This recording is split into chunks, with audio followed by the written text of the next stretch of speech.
छत्तीसगढ़ में कांग्रेस की न्याय यात्रा जारी है। यात्रा वैसे तो प्रदेश में कानून व्यवस्था की बिगड़ती स्थिति को लेकर निकाली जा रही, लेकिन ये कई मायनों में खास है, क्योंकि यात्रा के जरिए जहां कार्यकर्ताओं को रिचार्ज करने की कोशिश की जा रही है, वहीं नई टीम को लेकर भी पीसीसी चीफ कार्यकर्ताओं की सक्रियता को माप रहे हैं। क्यों कार्यकर्ताओं के लिए शक्ति प्रदर्शन का बनी ये यात्रा, देखिए हमारी रिपोर्ट में।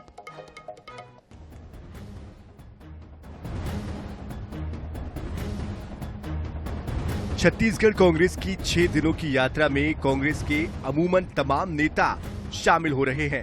बस्तर से लेकर सरगुजा और राजनांदगांव से लेकर रायगढ़ तक प्रदेश के हर हिस्से के नेता यात्रा में नजर आ रहे हैं।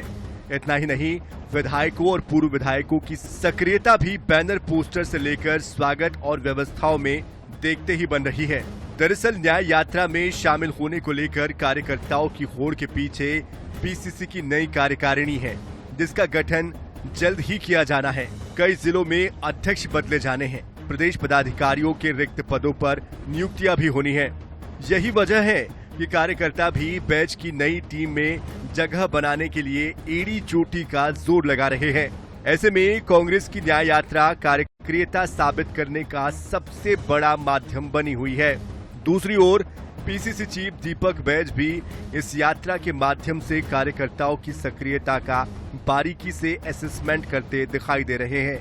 यही वजह है कि यात्रा में शामिल होने वाले तमाम नेताओं से वो व्यक्तिगत बातचीत तो कर ही रहे हैं, इस तरह सक्रिय और क्षमतावान कार्यकर्ताओं पर बैज की निगाह भी बनी हुई है। नई टीम को लेकर वो कहते हैं कि यात्रा के जरिए कार्यकर्ता चार्ज हो गए हैं। पूरे प्रदेश में कार्यकर्ता यात्रा में शामिल हो रहे हैं।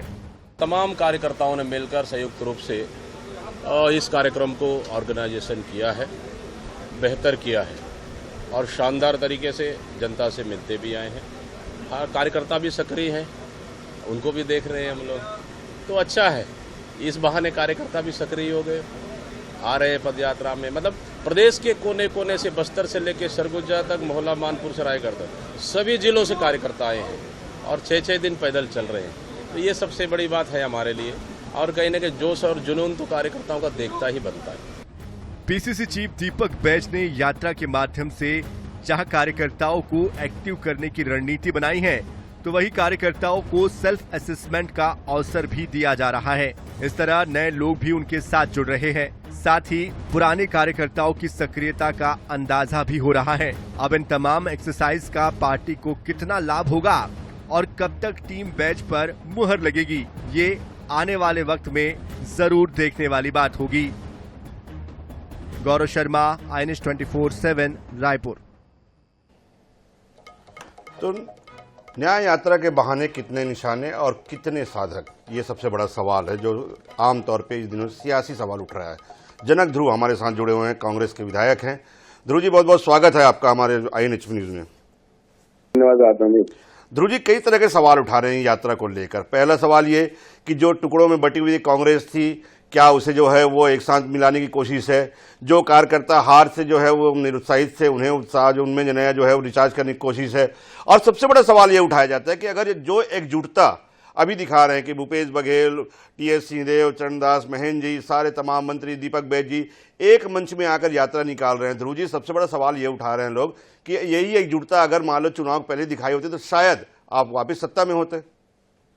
निश्चित रूप से देख, आज बलौदा बाजार के कबीर दास की धरती है, वीर नारायण सिंह की धरती है, संत गुरु घास की धरती है। वहां से गिरौदपुरी की तपोभूमि से लेकर के आज रायपुर तक के 120 किलोमीटर की जो न्याय यात्रा निकाली जा रही है, ये पिछले 9 महीना में जो भाजपा की करनी और कथनी में जो भ्रष्टाचार का और यहाँ का अपराध गड़बड़ा रहे हैं, जो छत्तीसगढ़ समग्र प्रदेश में आज देखो हाहाकार हो गया, चाहे युवाओं में, बेरोजगारों में, चाहे महिलाओं में, ये आतंक सब चाहती है। आप देखिएगा, सरगुजा की, सीतापुर की घटना की बात करूं, आपका कवर्धा की बात करें, चाहे यहाँ पे आप सुकमा की बात करें, बलौदा बाजार की घटना की बात करें, आज छत्तीसगढ़ में अपराध का गढ़ बन गया है।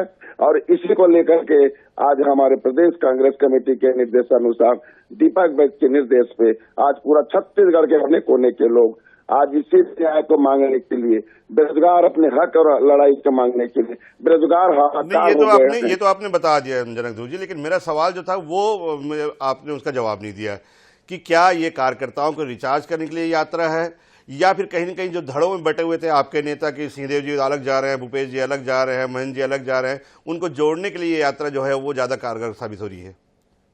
सभी कांग्रेस एक है और आज कांग्रेस के जो सिपाही हैं, त्याग तपस्या बलिदान के पार्टी हैं, त्याग करना जानते हैं, तपस्या करने जानते हैं। निश्चित रूप से कांग्रेस के एक एक सिपाही, एक एक नेता, हम सब एक साथ हैं और कोई इसमें कोई अलग थलग की बातें नहीं है, जोड़ने की बात कांग्रेस नहीं। एक है, ये जो है वो जनक ध्रुव जी का दावा। लेकिन मेरे साथ पुरंदर मिश्रा जी हैं, रायपुर से विधायक हैं कांग्रेस के। तो पुरंदर जी, जनक ध्रुव जी मेरे साथ में विधायक कांग्रेस के बता रहे हैं कि न्याय यात्रा जो है वो सरकार के जो है वो 8 महीने के 9 महीने के कुशासन के खिलाफ निकाले हैं, और उनका दावा है कि हमारी कांग्रेस पार्टी पूरी तरह एकजुट है और आने वाले समय में इसी एकजुटता से आपके खिलाफ लड़ेंगे। कितना डरे हुए हैं मिश्रा जी कांग्रेस की इस न्याय यात्रा से आप लोग? भाई हमारे छोटे भाई हैं, बहुत स्नेह करते हैं उनको, जी, उनका स्वागत है। परंतु पिछले 5 साल में कांग्रेस ने जो अन्याय किया उससे न्याय यात्रा से दूर नहीं सकता। दूसरा ये कि गुरु बाबा घासीदास की तपोस्थली को तहस नहस करने वाले, उसको जलाने वाले आज न्याय की यात्रा निकाले तो शोभा नहीं देती, ये मेरा कहना है। लेकिन पुरंदर जी, कांग्रेस जिस तरह से अभी विपक्ष बिल्कुल आक्रामक होकर सैकड़ों की संख्या में जिस तरह से आंदोलनबद्ध है, आपको नहीं लग रहा है कि चुनाव का माहौल आ गया, कांग्रेस अभी से चुनाव की तैयारी में जुट गई है? देखिए, उनका स्वभाव है, कोई काम है नहीं उनके पास अभी। बीजेपी को गाली देने के अलावा, विष्णुदेव को गाली देने के अलावा, नरेंद्र मोदी को गाली देने के अलावा कोई काम बचा नहीं है। आपसी में सबका मतभेद है, किसी से किसी का नहीं बनता, परंतु अपने कृत्य को छिपाने के लिए इन्होंने न्याय यात्रा का सहारा लिया। तो अपने कृत्य के छुपाने के लिए, अपनी आपसी मतभेद को छिपाने के लिए न्याय यात्रा का सहारा ले रही कांग्रेस, ये पुरंदर जी का तर्क है। आप दोनों का बहुत बहुत धन्यवाद, दोनों विधायकों का हमारे साथ जुड़ने के लिए। न्याय यात्रा को लेकर ये तमाम सियासी जो आरोप प्रत्यारोप है, एक तरफ जहां भाजपा पूरी एकजुटता से, पूरी ताकत के साथ जो है ये न्याय यात्रा निकाल रही है, आज इसका चौथा दिन है, 2 अक्टूबर को इसका समापन होना, तो वहीं भाजपा का कहना है कि आखिर भाजपा कांग्रेस ने जनता के साथ कौन सा न्याय किया है जो अब न्याय यात्रा निकाल रही है।